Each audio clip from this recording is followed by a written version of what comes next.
कुछ ही घंटों पहले दुनिया को तबाही की चेतावनी देने वाले डोनाल्ड ट्रंप अब अचानक पीछे हटते नजर आ रहे हैं।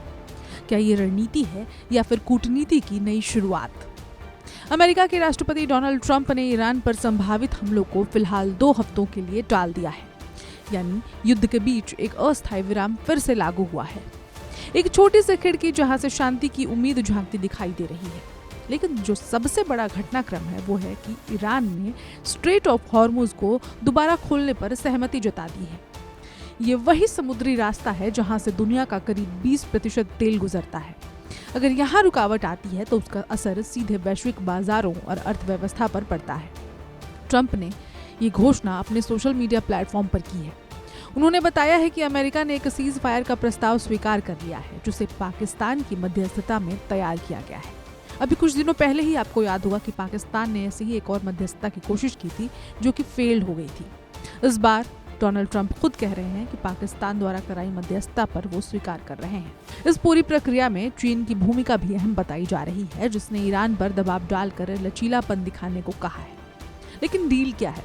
तो आपको बता दें कि सीधा सा फॉर्मूला है, 2 हफ्तों तक कोई हमला नहीं और बदले में हॉर्मुज स्ट्रेट से जहाजों की सुरक्षित आवाजाही सुनिश्चित की जाएगी। लेकिन यहाँ एक शर्त भी है। ट्रंप ने साफ कहा है कि ये सीज फायर तभी टिकेगा जब ईरान पूरी तरह से सुरक्षित और निर्बाध रास्ता मुहैया कराएगा। उधर ईरान की तरफ से भी संकेत आए हैं। ईरान के विदेश मंत्री सैयद अब्बास अरागची ने कहा है कि उनका देश अपनी रक्षात्मक कार्रवाई रोक सकता है, लेकिन सिर्फ तब जब उस पर होने वाले हमले पूरी तरह बंद हो जाएं। यानी ये कोई स्थायी शांति समझौता नहीं है, बल्कि एक शर्तों पर आधारित अस्थायी विराम है। इसी बीच एक और अहम बात सामने आई है। अमेरिका को ईरान की तरफ से एक 10 सूत्रीय प्रस्ताव मिला है, जिसे ट्रंप ने लंबी अवधि की शांति के लिए एक आधार बताया है। हालांकि इस प्रस्ताव के सभी बिंदु अभी सार्वजनिक नहीं किए गए हैं। पिछले कुछ हफ्तों में हालात बेहद गंभीर हो चुके हैं। फरवरी के अंत से शुरू हुए इस संघर्ष में ईरान, इजराइल और लेबनान तक असर देखने को मिला है। हजारों लोगों की जान चली गई है, लाखों लोग प्रभावित हुए हैं।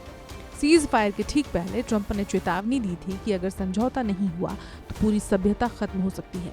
लेकिन अब वही ट्रंप कह रहे हैं कि अमेरिका अपने सैन्य लक्ष्य हासिल कर चुका है और शांति का रास्ता खुल चुका है। हालांकि जमीन पर सच्चाई अब भी जटिल है। दोनों देशों के बीच भरोसे की कमी है, पुरानी दुश्मनी है और रणनीतिक हित, ये सभी कारक इस अस्थायी शांति को नाजुक बना देते हैं।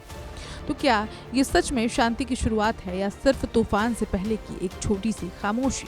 अगले 2 हफ्ते बेहद अहम होने वाले हैं, क्योंकि यही तय करेंगे कि दुनिया एक बड़े युद्ध से बच पाएगी या फिर ये एक और टकराव की ओर बढ़ने वाली है। इस खबर में इतना ही। अपडेट्स के लिए देखते रहें one India Hindi. Subscribe to One India and never miss an update. Download the One India app now.